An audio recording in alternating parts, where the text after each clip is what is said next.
accept being dragged to. All of the actions taken by Israel in our country are a series of unilateral actions that aim to entrench occupation.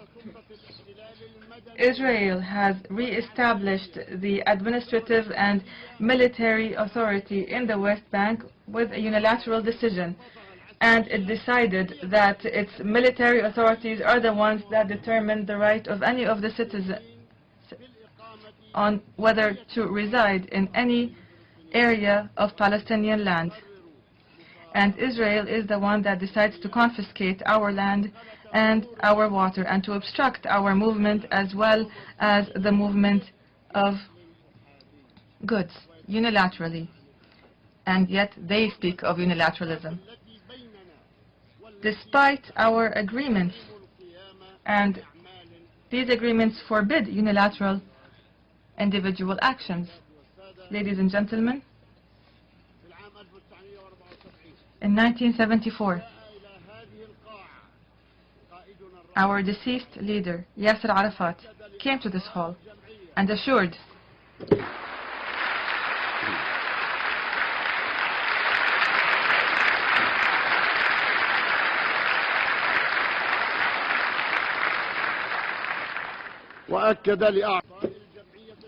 and he assured the members of the General Assembly of our affirmative pursuit for peace. He urged the United Nations to realize the inalienable national rights of the Palestinian people, and he said, "Do not let the olive branch fall from my hand.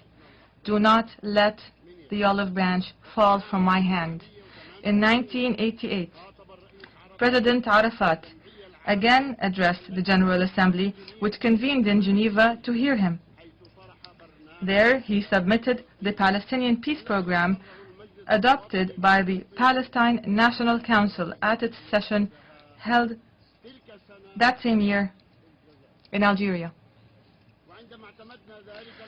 When we adopted this program, we were taking a painful and very difficult step for all of us, especially those, including myself, who were forced to leave their homes and their towns and their villages, carrying only some of our belongings and our grief and our memories and the keys to our homes to camps of exile and diaspora in the 1948 Al-Nakba. In one of the worst operations of uprooting, destruction, and removal of a vibrant and cohesive society that had been contributing in a pioneering and leading way in the cultural, educational, and economic renaissance of the Arab Middle East. Yet, because we believe in peace, and because of our conviction in international legitimacy, and because we had the courage to make difficult decisions for our people, and in the absence of absolute justice, we decided to adopt the path of relative justice. Justice that is possible. A justice that could correct part of the grave historical injustice committed against our people. Thus, we agreed to establish the State of Palestine on only 22% of the territory of historical Palestine, on all the Palestinian territory occupied by Israel in 1967. We, by taking that historic step, which was welcomed by the states of the world, made a major concession in order to achieve a historic compromise that would allow peace to be made in the land of peace.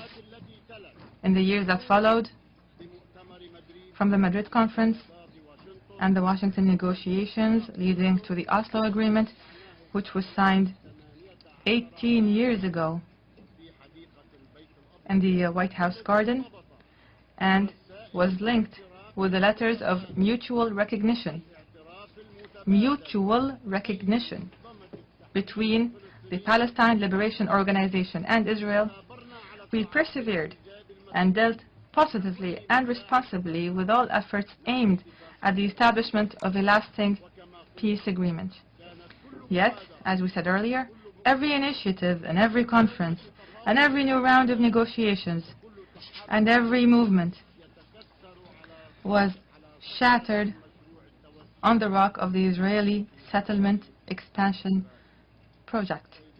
Mr. President, ladies and gentlemen, I confirm on behalf of the Palestine Liberation Organization, the sole legitimate representative of the Palestinian people, which will remain so until the end of the conflict in all its aspects and until the resolution of all final status issues, I affirm the following.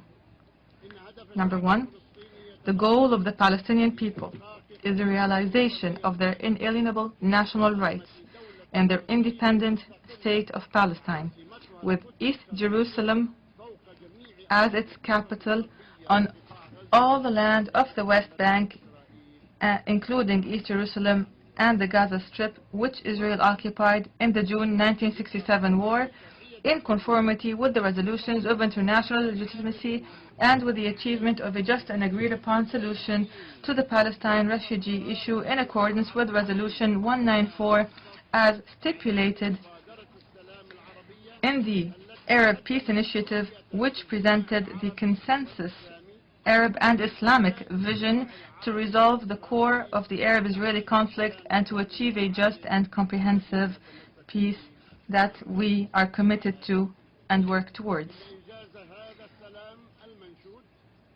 To this we adhere, and achieving this desired peace also requires the release of political prisoners and the prisoners of freedom and Palestinian detainees in Israeli prisons without delay.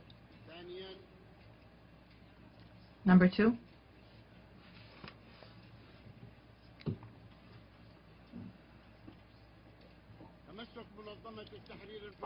the Palestine Liberation Organization and the Palestinian people adhere to the renouncement of violence and rejection and condemnation of terrorism in all its forms, especially state terrorism and the terrorism by settlers, and we adhere to all agreements signed between the PLO and Israel. Third, we adhere to the option of negotiating a lasting solution to the conflict in accordance with resolutions of international legitimacy. Here, I declare that the PLO is ready to return immediately to the negotiating table on the basis of the adopted terms of reference based on international legitimacy and a complete cessation of settlement activity. Fourth, our people will continue their popular peaceful resistance to the Israeli occupation, will continue their popular peaceful resistance to the Israeli occupation and its settlement and apartheid policies and its construction of the racist annexation wall. And they receive support for their resistance, which is consistent with international humanitarian law and international conventions, and has the support of peace activists from Israel and around the world, reflecting an impressive, inspiring, and courageous example of the strength of this defenseless people, armed only with their dreams, courage, hope, and slogans in the face of bullets, tanks, tear gas, and bulldozers. Fifth, when we bring our plight and our case to this international podium, it is a confirmation of our reliance on the political and diplomatic option, and is a confirmation that we do not undertake unilateral steps. Our efforts are not aimed at isolating Israel or delegitimizing it. Rather, we want to gain legitimacy for the cause of the people of Palestine. We only aim to delegitimize the settlement activities, the occupation and apartheid and the logic of ruthless force, and we believe that all the countries of the world stand with us in this regard. I am here to say, on behalf of the Palestinian people and the Palestine Liberation Organization, we extend our hands to the Israeli government and the Israeli people for peacemaking.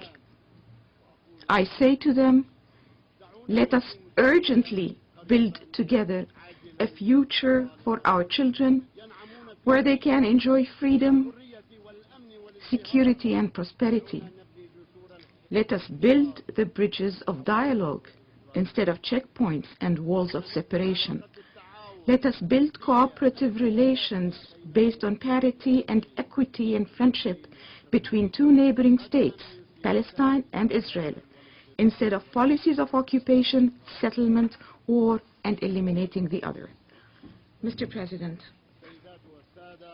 Excellencies, ladies and gentlemen, despite the unquestionable right of our people to self-determination and to the independence of our state, as stipulated in international resolutions, we have accepted in the past few years to engage in what appeared to be a test of our worthiness, entitlement, and eligibility. During the last 2 years, our national authority has implemented a program to build our state institutions. Despite the extraordinary situation and the Israeli obstacles imposed on us, a serious, extensive project was launched that has included the implementation of plans to enhance and advance the judiciary, the apparatus for the maintenance of order and security, the development of administrative, financial, and oversight systems, upgrading the performance of institutions, and enhancing self-reliance in order to reduce the need for foreign aid. With the thankful support of Arab countries and donors from friendly countries, a number of large infrastructure projects have been implemented, focused on various aspects of services with special attention to rural and marginalized areas. In the midst of this massive national project, we have been strengthening what we thought to be the features of our state, our future state. From the preservation of security for the citizen and public order, to the promotion of judicial authority and the rule of law, to strengthening the role of women via legislation, laws, and participation, to ensuring the protection of public freedoms and strengthening the role of civil society institutions, to institutionalizing rules and regulations for ensuring accountability and transparency in the work of our ministries and departments, to entrenching the pillars of democracy as the basis for the Palestinian political life. When division struck the unity of our homeland, our people, and our institutions, we were determined to adopt dialogue for the restoration of our unity.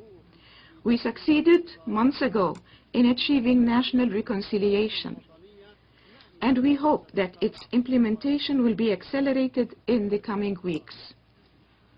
The core pillar of this reconciliation was to turn to the people through legislative and presidential elections to be conducted within a year, because the state we want will be a state characterized by the rule of law, the exercise of democracy, and the protection of freedoms and equality of all citizens without any discrimination, and the transfer of power through the ballot box.